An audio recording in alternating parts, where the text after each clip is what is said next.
Hi, I'm John Paul and a really warm welcome to my YouTube channel. I just wanted to do a video today talking about comparisons. They can be such a dominant part of people's lives and for a very good reason in terms of what we're like as human beings and how we're wired, but they can really adversely affect our emotional well-being and our happiness and contentment in life. That Roosevelt statement, comparison is the thief of joy. So what I wanted to do in this video is just give my ideas about why I think we compare ourselves with other people, and you'll see that it's for good reason often. From an evolutionary point of view, it's completely understandable that we do that, but also bearing in mind how destructive it can be for our own happiness. I also want to suggest some ideas as to what we might do when we find ourselves comparing a lot. So just going back to why we do it, I think there are two important reasons why we do compare ourselves with other people. I think the first of those is our basic primal need for safety. We need to make sure that we're part of the larger group. We're stronger together from a survival point of view. So I do think there's a part of us that's always going to be checking and checking on what we and how we look and how we are in relation to other people. So it's fear-driven.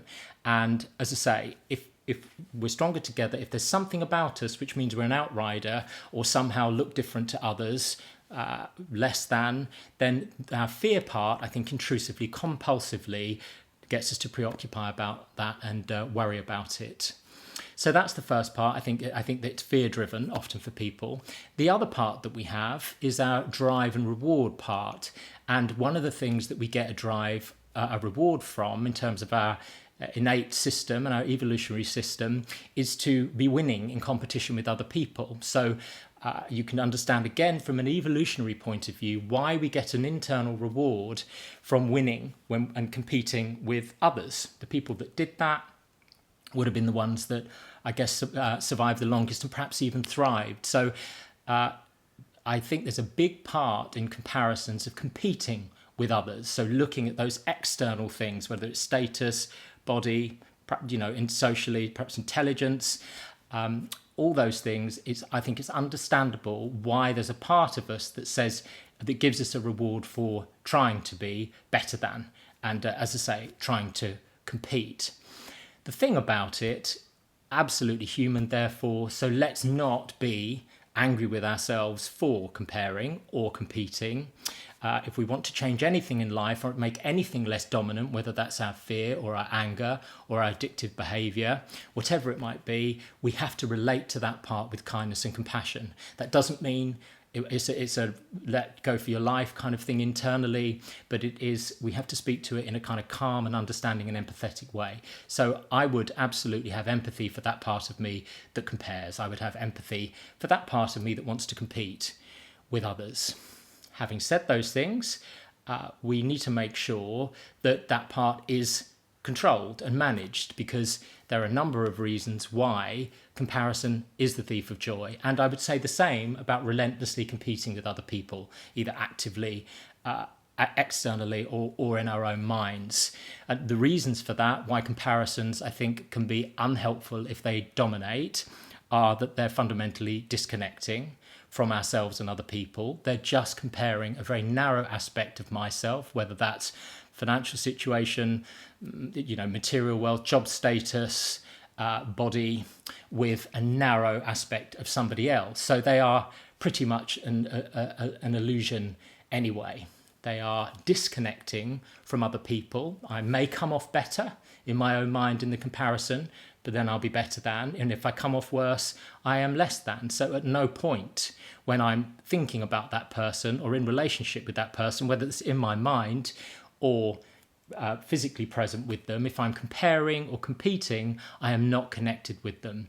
And I'm not connected with myself. As I say, I'm only thinking about a very narrow aspect of myself, not holding an expansive view of myself. So we don't want to be doing that. We don't want to be looking at ourselves through that lens too much. And we also don't want to be looking at other people through that lens too much, because our happiness is largely dependent on our good relationship with ourselves and good relationships with other people. The other important thing to remember about comparisons is what we're doing is comparing our internal experience of life with somebody else's external appearance. So if you take social media as an example, I think that's one of the reasons why there is so much comparisons, and that's really been aggravated in people because we have so much access to so many different people's lives. And of course, what people portray on social media is the trailer of their lives, and what we're doing is comparing the movie of our life to the trailer of theirs in some ways. You know, we may come off superior, that may feel good, but often what people are experiencing is they're coming off in their own minds somehow in an inferior way. So, as I say, it's an illusion anyway. Someone's happiness, if they're in that huge house or have that body that's somehow aspirational, their happiness or otherwise is an internal experience. Whether this is a good day, whether this is a good moment or not, does not depend on what's around me or how big my house is or my job title. What it depends on is my internal experience at the moment. In my language, my understanding of things, you know, whether my nervous system is in a calm and alive place where I'm going to feel good and content and fulfilled, or whether I'm overly aroused, whether I'm angry or fearful or switched off, so depressed. So I think it's quite an illusion anyway to when we might often think when we look at somebody else with the things that we would like, which we might envy in that comparison, that they're naturally going to be happy. But I don't think that's the truth. Everybody's ebbing and flowing all the time. Everybody has distress. Everybody has discomfort. It's just a matter of duration, intensity. So, as I say, from that point of view, it's pretty unhelpful anyway. So, moving on to what we should therefore do, or what we might do if we notice ourselves comparing and competing with other people.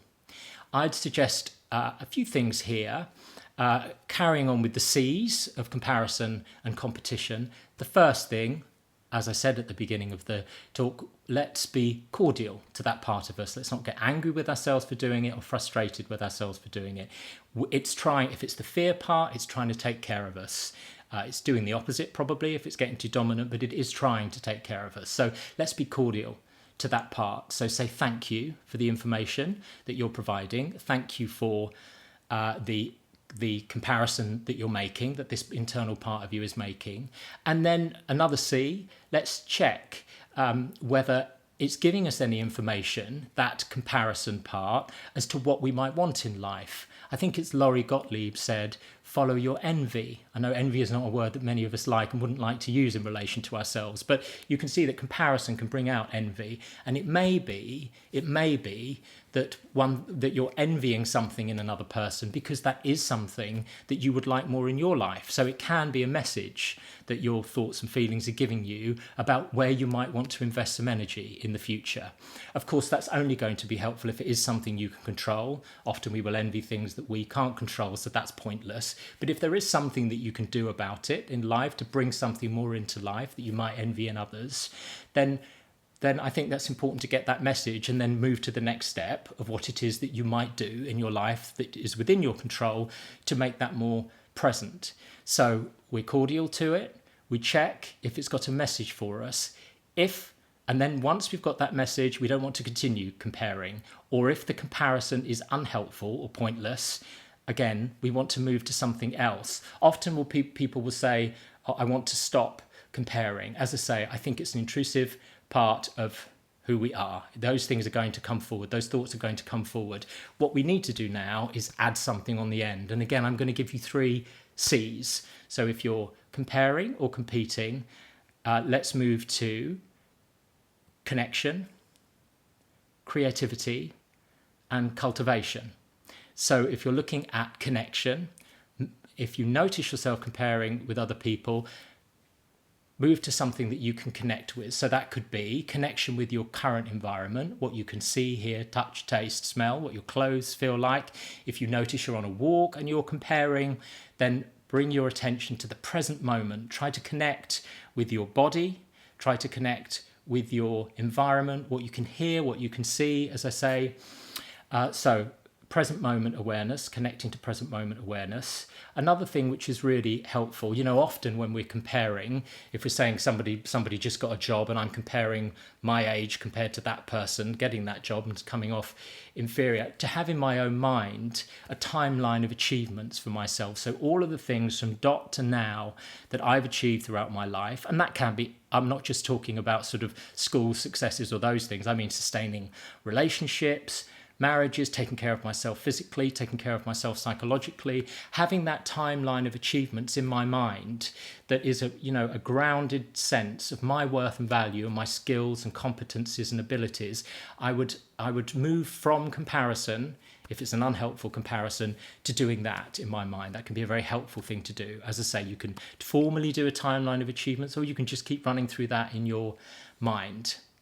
And the third one in connection is gratitude. So being conscious of those things in your life that you wouldn't change, whether that's people in your life, whether that's material things that you have, it could be your job, it could be aspects of your physical appearance, whatever it might be, we need to have those things on the tip of our tongue. And I would say a gratitude practice is a very important part of life anyway, in terms of people's mental health and our psychological well-being. So those things about myself, those things about other people around me, those things about things that are in my life or things that I have that I wouldn't change. So if we're comparing, we notice we're doing it, and then let's move to 3 of those things, naming those. So those things are all about connection. As I say, the second C can be creativity. So what is it that I'm bringing into life? What is it that I'm creating that from scratch, from new? So if, again, I'm comparing, walking past an enormous house and comparing my property to that and somehow coming off worse in my own mind. Okay, that's what my mind is doing. That's what our brains do. And let's think about something that I'm going to create, whether that could be what I'm going to cook tonight, how I'm going to do that, what I'm going to do in the garden in terms of creativity. If I don't have a garden, if I did have a garden, what would that look like? What would I do to make that beautiful to me? Music is creative, art, journaling, all of these things, dance, what is creative in my life? And that's a more general thing as well for you. If the comparisons are happening a lot, do have a look and think, where is creativity in my life? What am I bringing into to presence or in my imagination from scratch, that's reflecting back to me how creative I am as a being. So that's creativity. And the third one, the third C, is cultivation. So a little bit different to creativity, because I think creativity is bringing in something into existence, whether that's in my mind or externally from nothing. Cultivation is what is there in my life at the moment, which I wouldn't change. So that goes back to the kind of gratitude and connection that I want to put more energy into. And how will I do that? So whether that's existing relationships that perhaps because of COVID or have, we haven't seen people as much, or there's somebody who we haven't seen for years for whatever reason, things have just drifted apart.